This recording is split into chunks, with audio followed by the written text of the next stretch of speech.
Hello guys, मैं हूं तेजस डुकरे ए यूनेस्टार। तो आज हम बात करने जा रहे हैं स्टॉक पोर्टफोलियो के बारे में। स्टॉक मार्केट के जर्नी में स्टॉक पोर्टफोलियो बहुत ज़्यादा रोल इम्पोर्टेंस करता है। और वो कैसे, अभी हम वो समझेंगे। तो आप ऐसा समझ लीजिए कि आपको कितना ज़्यादा प्रॉफिट होगा, कितना ज़्यादा लॉस होगा, आप अपने प्रॉफिट को कैसे कवर कर सकेंगे, ये सारा डिपेंड करता है पोर्टफोलियो के ऊपर। अगर आपका पोर्टफोलियो अच्छा रहा तो समझ लीजिए आप माला माल हो जाएंगे। अगर बेकार रहा, समझ लीजिए पैसा डूबने वाला है। इसलिए आपको स्टॉक पोर्टफोलियो के बारे में पता होना चाहिए, आखिर उसे मैनेज करते हैं, आखिर आपको कैसे स्टॉक्स को रखना चाहिए।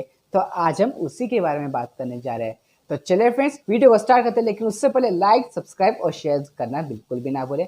और साथ में मुझे इंस्टाग्राम पे फॉलो करना ना भूलें, क्योंकि मैं वहां पर भी ऐसे कंटेंट लाते रहता हूँ। तो चलिए अभी हम फाइनली शुरू करते हैं। पोर्टफोलियो के ऊपर जाने से पहले सबसे पहले मुझे आपको ये समझाना है कि आपकी स्टॉक मार्केट में स्टॉक को किस हिसाब से डिवाइड किया जाता है, या बोल सकते हैं कि उन्हें डिफ्रेंशिएट किया जाता है। तो अभी हम वो देख लेते हैं। तो चलिए अभी देख लेते हैं। तो अभी हम पहले टाइप्स ऑफ स्टॉक देख लेते हैं इन स्टॉक मार्केट। तो चलिए अभी देखते हैं क्या है। तो अभी आपके सामने जो भी दिख रहा है, इसके हिसाब से स्टॉक को कंसिडर किया जाता है स्टॉक मार्केट में। जैसे कि आप देख सकते हैं, पहला है blue chip companies. Blue chip companies का ये मतलब होता है कि ऐसी कंपनीज जो मार्केट में बहुत ज़्यादा लंबे समय से, जिनका मार्केट कैप बहुत ज़्यादा है, जिन्हें गिराना बहुत ज़्यादा मुश्किल है, ऐसी कंपनीज को हम बोलते हैं ब्लू चिप कंपनीज। अब एग्जांपल के तौर पे आप देख सकते हैं, वो है टॉस, एशियन पेंट्स, एचडीएफसी बैंक और रिलायंस इंडस्ट्री। सेकंड है ग्रोथ इंडस्ट्री। मतलब आपको तो पता ही होगा ग्रोथ का मतलब L N T, Exide, Tata Power और अराविन हुड है। और डिविडेंड, अगर आपको डिविडेंड का मतलब नहीं पता तो कोई बात नहीं, अभी सामने जाके मैं आपको उसका मतलब बताने वाला हूँ। तो उसके एग्जांपल्स आप यहाँ पे एक बार देख सकते हैं, Coal India, PVC, ITC, Hindustan Zinc Limited. और टेक कंपनीज ईटीएफ इंडेक्स जैसे कि निफ्टी 50, सेंसेक्स, गोल्ड, सिल्वर। और आखिरी में हमारा consumer, Tata consumer, Britannia, Marico और डाबर। और एक बात जरूर ध्यान में ये लीजिए कि मैं यहाँ पे जो भी स्टॉक्स का आपको बताऊंगा, वो सिर्फ मैं एक एग्जाम्पल के पर्पज से बता रहा हूँ। मैं ऐसा नहीं कहूँगा कि आपको इनमें इन्वेस्ट नहीं करना चाहिए। इन्वेस्ट करने से पहले आप एक बार खुद की रिसर्च कर लीजिए, और फिर बाद में जाकर आप इनमें इन्वेस्ट कर सकते हैं। तो अभी हम जाके देखते क्या है। और तो how to build a strong stock portfolio. तो उसका जो पहला पॉइंट है वो है कि इसे आप लिखते चलिए, आपको इसे नोट करना है तो आप इसे भूल जाएंगे, इसलिए नोट करते चलिए। तो फर्स्ट है लव।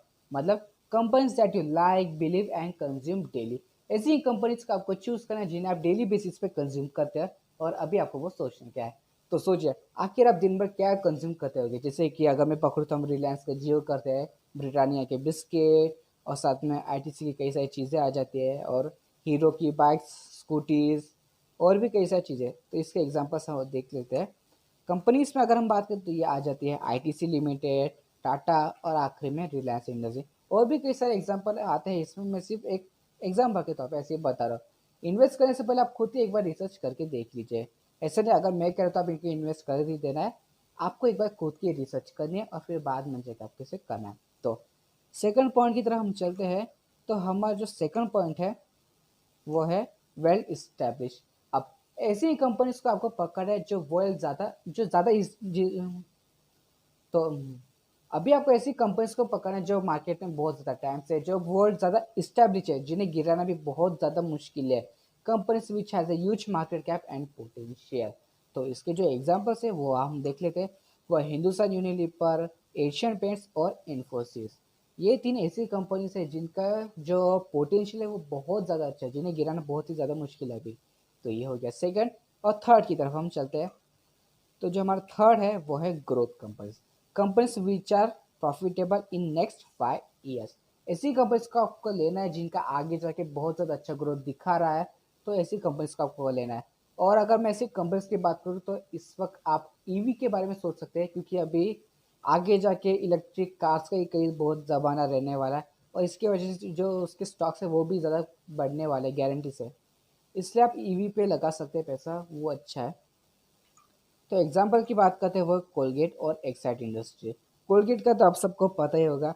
और एक्साइड इंडस्ट्री बैटरीज में आ जाती है, जो आगे जाके इलेक्ट्रिक कार में बहुत ज़्यादा काम में आने वाली है। और इसके अलावा भी कई सारे कंपनीज है, जैसे कि टाटा पावर आ गया, महिंद्रा भी आ गया, और भी कई सारे कंपनीज है। तो आगे चलते हैं। और अभी फोर्थ पॉइंट है हमारा future base. Companies which are profitable in future and holding as a long term perspective. अभी आपको ऐसी कंपनीज को यहाँ पे होल्ड करना है जिनको आपको लगता है कि जिनका अभी इतना ज़्यादा कुछ अच्छा चल रहा नहीं रहा, लेकिन आगे जाके उसका बहुत ज़्यादा पोटेंशियल है। जैसे कि कई साल पहले तक इलेक्ट्रिक कार्स के बारे में किसी ने सोचा भी नहीं था, लेकिन आज उनकी जितनी ज़्यादा डिमांड है वो कोई सोच भी नहीं सकता है।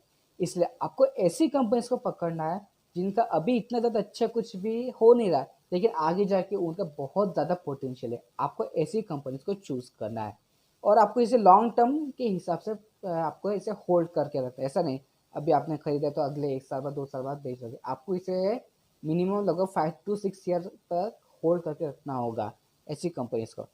एग्जाम्पल की बात करें तो वो है अदानी रिन्यूएबल और मारुति सुजुकी, ये 2 कंपनीज आ जाती है। और इसके अलावा भी कई सारे कंपनीज आ जाते हैं, आप अपनी रिसर्च करके देख सकते हैं। तो अभी हमारा 5th पॉइंट है डिविडेंड। तो डिविडेंड का मतलब क्या है अभी मैं वो बता दूंगा। क्वार्टरली और yearly companies announce a bonus on per share to keep share holders happy.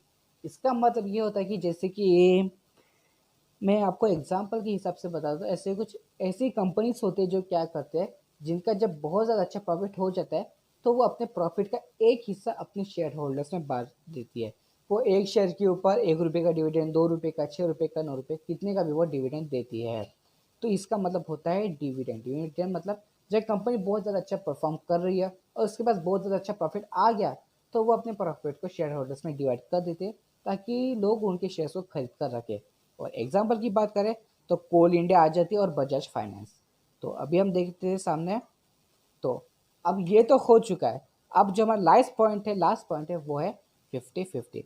50% profit और 50% लॉस। अभी आपको यहाँ पे ऐसी कंपनीज को लेना है जिनको आपको लगता है कि 50-50% की उसका प्रॉफिट होगा और नहीं भी होगा। अगर आप चाहे तो आप इस लास्ट पॉइंट को भी स्किप कर सकते हैं। ये मैं ऐसी बता रहा हूँ, अगर आपको इसे करना है तो कर सकते हैं। आपको ऐसी कंपनीज लेना है जिनका 50% प्रॉफिट और 50% लॉस के चांसेस है। तो एग्जाम्पल की बात करें तो भाई अदानी पावर और हो गया।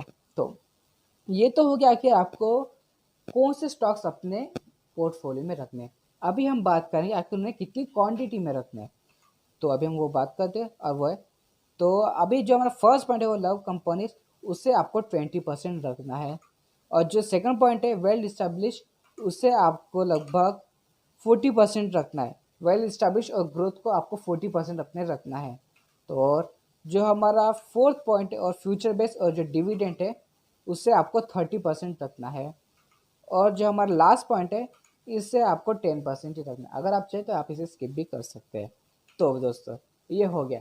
अगर आपको वीडियो पसंद है तो प्लीज़ जाके लाइक कीजिए, चैनल को सब्सक्राइब कीजिए, इस वीडियो को जाके बिल्कुल शेयर कीजिए ताकि आपके दोस्तों की भी नॉलेज बढ़े और आप सब लोग एक साथ अमित बन जाए।